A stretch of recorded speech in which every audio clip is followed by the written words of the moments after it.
जिंदाबाद जिंदाबाद जिंदाबाद जिंदाबाद।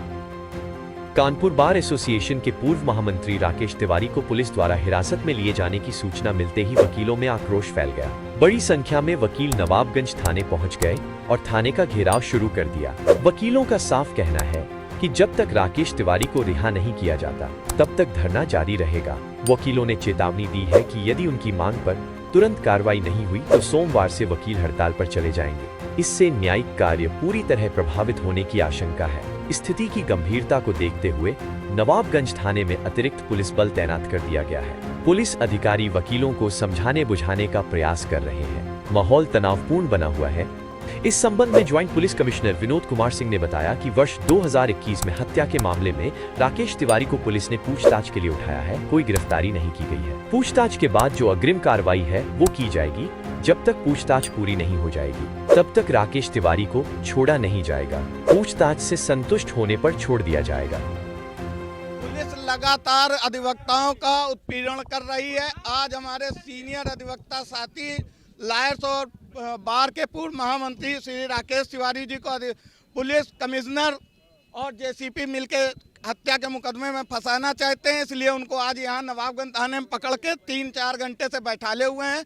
जबकि वो मुकदमा 2021 का है और उसमें चार्जशीट आ चुकी है 2022 में और ट्रायल चल रहा है, फिर भी ये जबरदस्ती फंसाना चाह रहे हैं। पुलिस प्रशासन इस समय अधिवक्ताओं के उत्पीड़न की हद पार करे है।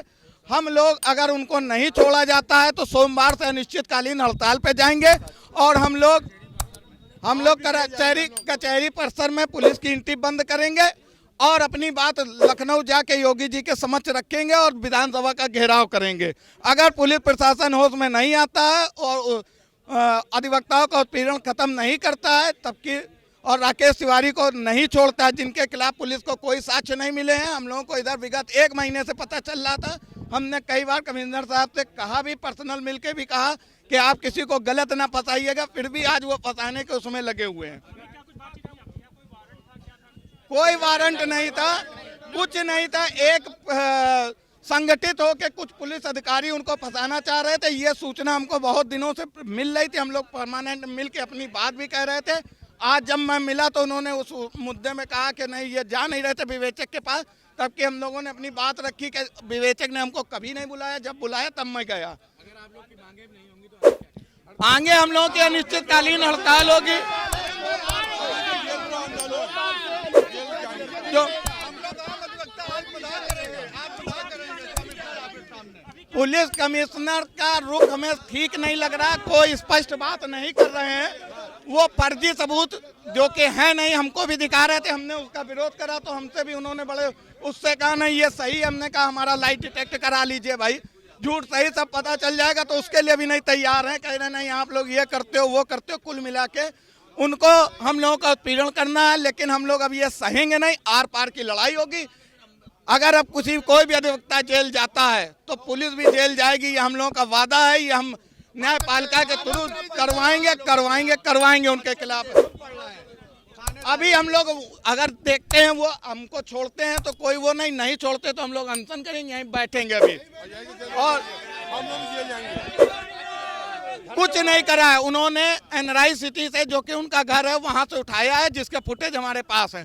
हमारा कहना, हम संभ्रांत आदमी हैं, संघ के पदाधिकारी हैं। आप हमको बुला सकते थे, कोई चीज थी आप हमको बुलाते। आप हमको बेइज्जत करने के लिए लेके आ रहे हैं। हम डेली कचहरी जाते, आपके ऑफिस जाते, सब कुछ करते हैं, लेकिन आपने नहीं करा। आप जानबूझ के हमारी बेइज्जती करके किसी उस पर काम कर रहे हैं। वर्ष 2021 में एनआरआई सिटी में एक व्यक्ति की हत्या हुई थी, जिसमें कि तत्काल इसमें अभियोग पंजीकृत हुआ और विवेचना हुई। और विवेचना में जो शूटर थे उनको जेल भेजा गया और जो भी आरोपी थे उसमें उनका गुण दोष के आधार पर निस्तारण किया गया।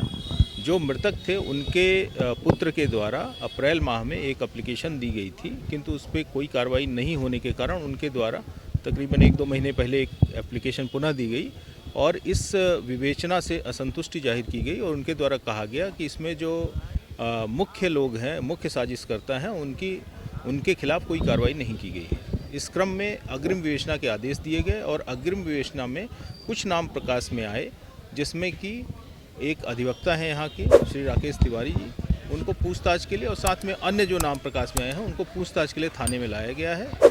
किसी की कोई गिरफ्तारी अभी नहीं की गई है, सिर्फ पूछताछ चल रही है जो विवेचना का एक भाग है। सर, कितने लोगों को आज उठाया गया, कितने लोगों से पूछताछ हो रही है? 3 लोगों से पूछताछ हो रही है, इसमें अभी किसी की गिरफ्तारी नहीं है, ये पूछताछ है।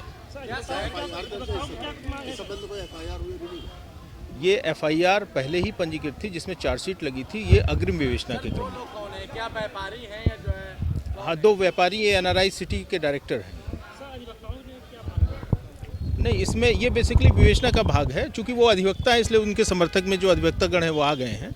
लेकिन चूंकि इसमें जो फर्दर इन्वेस्टिगेशन है उसमें जैसे तथ्य प्रकाश में आएंगे, अभी हमने उनको एक मौका दिया है कि जो हमारे पास जो साक्ष्य हैं वो उनको काउंटर करें। अगर वो काउंटर कर लेते हैं, वो अपने तथ्य रख देते हैं और उनके तथ्य प्रबल होते हैं तो उनको छोड़ दिया जाएगा। और अगर ऐसा प्रतीत होता है कि उसमें डाउट क्रिएट होता है या उसमें ऐसे साक्ष्य मिलते हैं कि जो इशारा करते हैं कि ये उस साजिश में रहे हैं या इनका किसी तरह से रोल रहा है, तो फिर इसमें आगे कार्रवाई की जाएगी। घंटों की पूछताछ के बाद क्या रिपोर्ट है?